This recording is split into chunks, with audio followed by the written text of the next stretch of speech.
Yep. we gotta remember this one thing, and then I'm gonna let it go. The police department and the police in general are part of a punitive system that we have in the United States. And what I mean by punitive is they punish people who do things wrong.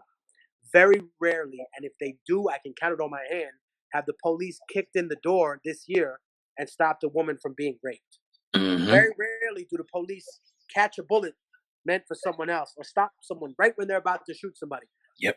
99% of the time, they go and find people that did something wrong and punish them so badly, right?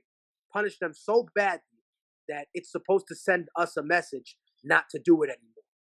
And when I explain that to people, they ask, well, do they think it works? And I say it hasn't worked in 300 years.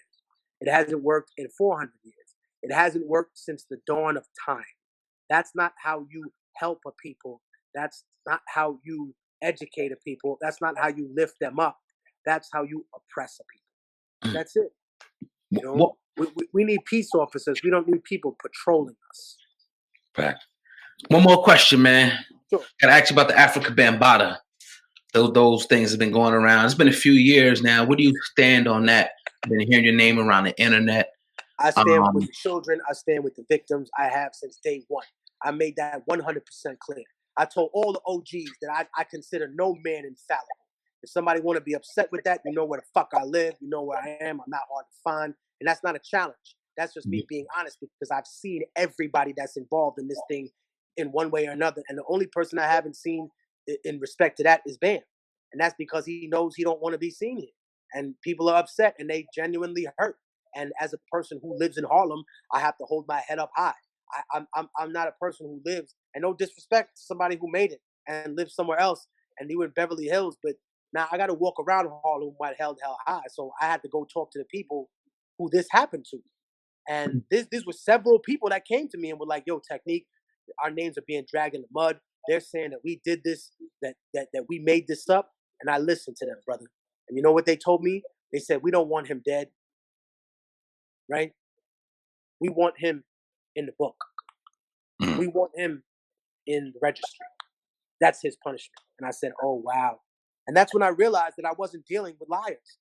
I was dealing with people that were genuinely hurt. So I will always stand with the victims of any abuse. And I say to people out there, it's not a hard choice to make. You know what I mean?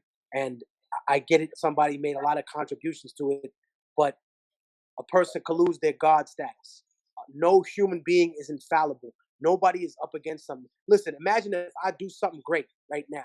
Like I invent the cure for cancer, but like I kill somebody you love's child. That don't take that away, man. You know, like I did something terrible. I killed the child inside somebody. That's not something. And brother, I appreciate the question because you know what? I'm never gonna run from stuff like that. And I'm actually disappointed that a lot of other brothers didn't make their voice known when it was time. But you know, I felt like the best place for me to have that conversation is when I went to Harlem and I did Cy Netta's channel and a bunch of the other, like specifically black media on YouTube. I was like, no, I'm gonna talk to y'all. I'm not talking to Rolling Stone. You know, you never gave a fuck about us up here when all this was going on in the first place, right? And now you want to talk to him? I'm not talking to Fox. I've nothing to say to you. I want to talk to the black media, and I want to say to the kids, don't let anything dissuade you from coming out and telling people that bad things have happened, okay? Don't let nobody tell you that you're not a man for speaking up about that. Don't let nobody control your voice. Like, I taught in the prison, right? True story. I went to prison, and then I taught in prison with Carmen Perez. And it was actually Harry Belafonte, shout out to OG Harry Belafonte, that got me that job. And when I went to the prison, I realized something. The narrative about black fathers being absent, that's bullshit. In the prison, it's not that there's an absence of black fathers, it's that most of the kids in prison don't have a mother or a father. They're being raised by some offshoot member of the household or some friend of the family. And when I seen this, I realized something, that nobody respects a child when he says, you know what, man, don't touch me, don't hurt me, right? Nobody respects a kid when he says, you know, please, like, don't torture me, right?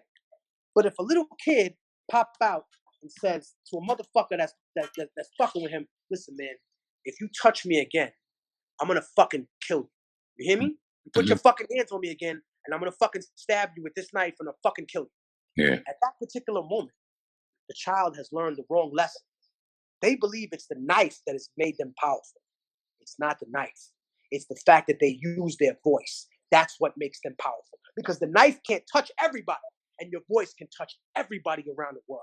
Your voice can reach people that are afraid to say what happened to them. Your voice can reach people that right now are dealing with a person who's still abusing them. So remember, it's not the weapon that makes you powerful. It's the voice, right? It's not the gun. It's the hand and the person willing to wield it.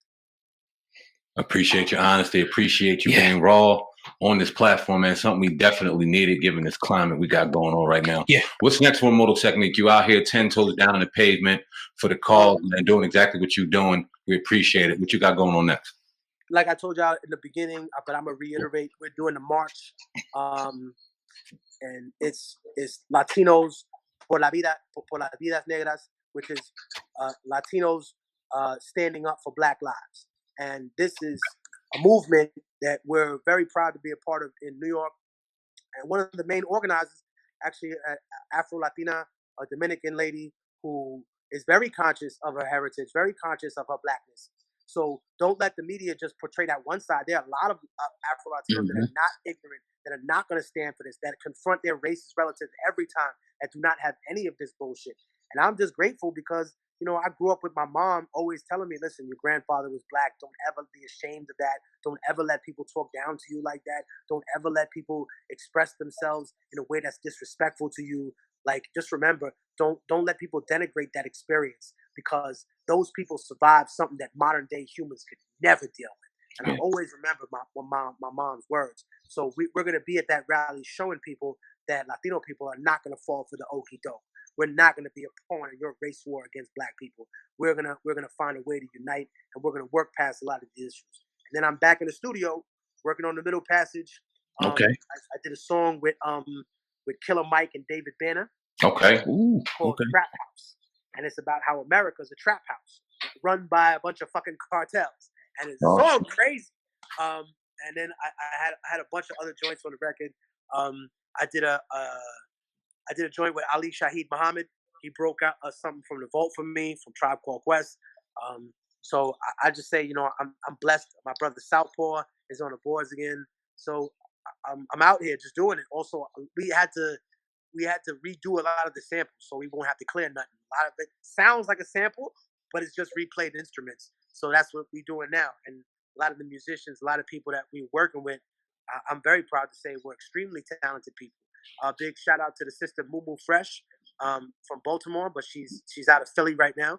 She came by and she actually sang and rapped on a title track for the Middle Passage, which is another crazy story. So dope. We're just still out here doing what we do, and hopefully we'll have this record out to you by 9/11, which is what we're targeting for. But you know what I mean? That's what we do, brother. We making moves, man. Appreciate you, man. Immortal Technique in the building. Go ahead and drop your handles where people can find you, social media and all that, if you may, please. What's up, man? It's Immortal Technique, and right now you're watching the Hip Hop Uncensored podcast. You can catch me on IG at Tech Immortal and on Twitter at Immortal Tech. So I love y'all. Appreciate you. And ViperRecords.com is the handle if you want to get the merchandise. If you want to burn this shit off the internet for free, go ahead. I don't give a fuck. Just burn it for someone you love. If you want to support us, buy a t-shirt, buy a CD, get a physical product, and we'll sign it for you if you ask. Love y'all. Appreciate you. And most of all, remember, stay alive. Existence is resistance. All right, hey, brother. Man, appreciate you. Honor, bro. Yes, sir. Take care, brother. Peace, brother.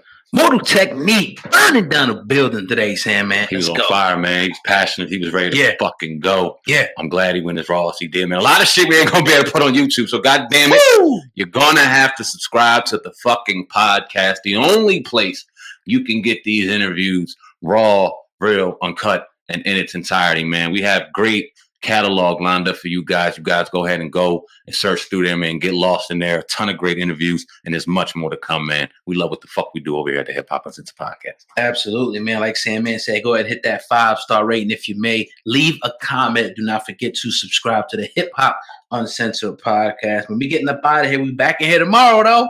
But we're going to go home, chill with the family and whatnot. Hope you guys do the same. We got a whole catalog you guys can peruse through and enjoy. That's your brother Sandman, Viral Hip Hop News. I'm your brother Old God, Hip Hop News Uncensored. Together we're the Hip Hop Uncensored Podcast. Over and out. Peace.